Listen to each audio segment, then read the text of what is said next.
प्रिय विद्यार्थी, आज हम देखेंगे मोलर क्वथनांक उन्नयन स्थिरांक पर, लेकिन उससे पहले हम क्वथनांक उन्नयन स्थिरांक का ग्राफ देख लेते हैं क्या होता है। हम परम ताप T एस अक्ष और वाष्प दाब y अक्ष पर लेते हैं तो AB जो हमारा है, AB शुद्ध विलायक का वक्र और CD विलयन का वाष्प दाब का वक्र होता है। जैसे जैसे हम ताप बढ़ाते हैं तो शुद्ध विलायक का वाष्प दाब और विलयन का वाष्प दाब बढ़ता है, लेकिन शुद्ध विलायक का जो वाष्प दाब का जो वक्र AB है, विलयन के वाष्प दाब CD से ज़्यादा होता है, और शुद्ध विलायक का जो वाष्प दाब का जो वक्र है AB ऊपर प्राप्त होता है और विलयन का वक्र CD नीचे प्राप्त होता है, क्योंकि जो शुद्ध विलायक का जो वाष्प दाब वो ज़्यादा होता है विलयन से। फिर हम बोलेंगे कि बिंदु X पर शुद्ध विलायक का क्वथनांक T0 भी लेते हैं, बिंदु Y पर हम लेते हैं विलयन का क्वथनांक T भी लेते हैं। पर एक स्थिति याद रखेंगे कि जो AB शुद्ध विलायक का वक्र का जो वाष्प दाब वो वायुमंडलीय दाब मतलब एटमॉस 1 atm मतलब एटमॉस्फेयर के बराबर हो जाता है। हम फिर बोलेंगे वाष्प दाब तो शुद्ध विलायक का ज़्यादा होगा, लेकिन क्वथनांक की यदि बात करेंगे तो शुद्ध विलायक का क्वथनांक कम होगा विलयन की तुलना में। जैसे एग्जाम्पल के लिए कि जल में मैंने ग्लूकोज मिला दिया तो वो बन गया विलयन, तो विलयन का जल का जो क्वथनांक मान लो 100 डिग्री सेल्सियस है, तो विलयन का क्वथनांक कितना हो जाएगा, मान लो ग्लूकोज का 110 डिग्री सेल्सियस, तो किसका ज़्यादा क्वथनांक ज़्यादा होगा, विलयन का क्वथनांक। तो याद रखेंगे। और ये डेल टी वी जो होता है क्वथनांक में उन्नयन का होता है। क्वथनांक में उन्नयन क्या होता है, उन्नयन टीवी माइनस T0 भी, और टीवी क्या है, विलयन का क्वथनांक माइनस हो जाएगा शुद्ध विलायक का क्वथनांक। हम बोलेंगे कि विलयन का क्वथनांक शुद्ध विलायक के क्वथनांक से ज़्यादा होता है। अब देखेंगे डेफिनेशन क्या है, मोलर क्वथनांक उन्नयन स्थिरांक क्या होता है। डेफिनेशन हमारी है कि किसी विलयन का मोलर क्वथनांक उन्नयन स्थिरांक विलयन की क्वथनांक में हुई वृद्धि की बराबर की विलयन में ही तो होगी, विलायक में क्वथनांक में वृद्धि तो नहीं होगी। तो हम एक काम करेंगे, एक मोल अवाष्पशील पदार्थ जो वाष्पशील नहीं होता, जैसे शक्कर ग्लूकोज, ये वाष्पशील पदार्थ नहीं है, उसको हमें 1000 ग्राम विलायक में विलय करने से प्राप्त होता है।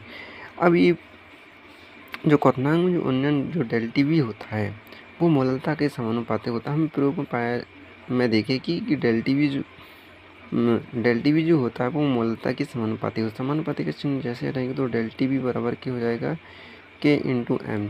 यदि मोलरता को हम 1 कर दें तो हम बोलेंगे डेल टी बराबर Kv। इसका अर्थ क्या है, जहाँ हम लिखेंगे कि Kv मोलर क्वथनांक उन्नयन स्थिरांक है। अब डेफिनेशन इससे भी बोल देती है कि क्वथनांक में जो उन्नयन है वो मोलर क्वथनांक उन्नयन स्थिरांक के बराबर होता है। इसके बाद फिर हमारा हिमांक, फिर इसके बाद हिमांक में अवनमन। और पता है कि हिमांक मतलब कि जिस ताप पर वह पदार्थ जमता है तो उसको हम बोलते हैं हिमांक, और अवनमन का मतलब होता है कमी पर। लेकिन सबसे पहले हम हिमांक देखेंगे, हिमांक क्या होता है। हिमांक का मतलब कि विलायक जिस ताप पर वो जम जाता है वो उसका हिमांक कहलाता है। जैसे मान लो कि किसी विलायक को हम ठंडा करने पर कि जिस ताप पर वह विलायक जम जाता है उस ताप को हम विलायक का वह हिमांक कहते हैं। हिमांक का मतलब क्या होता है कि मान लो जल विलायक है, वो यदि 0 डिग्री सेल्सियस में जम जाता है तो उसका क्या होगा, हिमांक होगा, फ्रीजिंग पॉइंट होगा। पर लेकिन आगे हिमांक में नंबर कैसा होता है कि विलयन का जो हिमांक है वो शुद्ध विलायक की हिमांक की अपेक्षा कम होता है। मतलब मैं बोलूँ कि विलयन का जो हिमांक, जैसे जल का हिमांक 0 डिग्री से मिलता है तो विलयन मान लो कि आपका 5 डिग्री सेल्सियस या 4 डिग्री सेल्सियस में जम रहा है, तो मतलब हिमांक क्या हो जाएगा, उसका कम हो जाएगा। मतलब विलयन का हिमांक और माइनस में चला जाएगा। मतलब ये जल 0 डिग्री सेल्सियस में जम रहा था तो वो हो सकता है कि वो और कम हो जाए। तो ये याद रखेंगे कि विलयन का जो हिमांक है वो शुद्ध विलायक की हिमांक की अपेक्षा कम होता है। इसे हिमांक में अवनमन कहते हैं। और हिमांक में अवनमन को हम TF से प्रदर्शित करते हैं। और TF क्या है, T टेम्परेचर है और एफ उसका फ्रीजिंग पॉइंट, हम हिमांक को फ्रीजिंग पॉइंट बताते, तो इसलिए हम उसे टी एफ से प्रदर्शित करते हैं। अब इसी के हम हिमांक में अवनमन तो हो गया, पर लेकिन इसकी डेफिनेशन बताना, एग्जाम्पल कैसे याद रखोगे,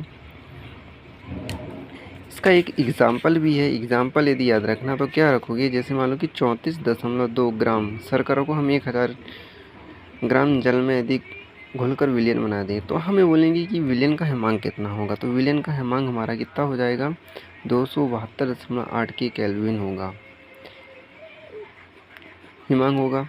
और हमें बोलेंगे कि जल का यदि बोले तो 0 डिग्री सेल्सियस में जम जाता है, पर लेकिन विलयन कितने पर, 272.81 केल्विन पे जमता है, तब बहुत ज़्यादा में जमता है। पर लेकिन जल 0 डिग्री सेल्सियस में जम जाता है, तो वो उसके लिए क्या होगा, हिमांक होगा। आगे फिर हमारा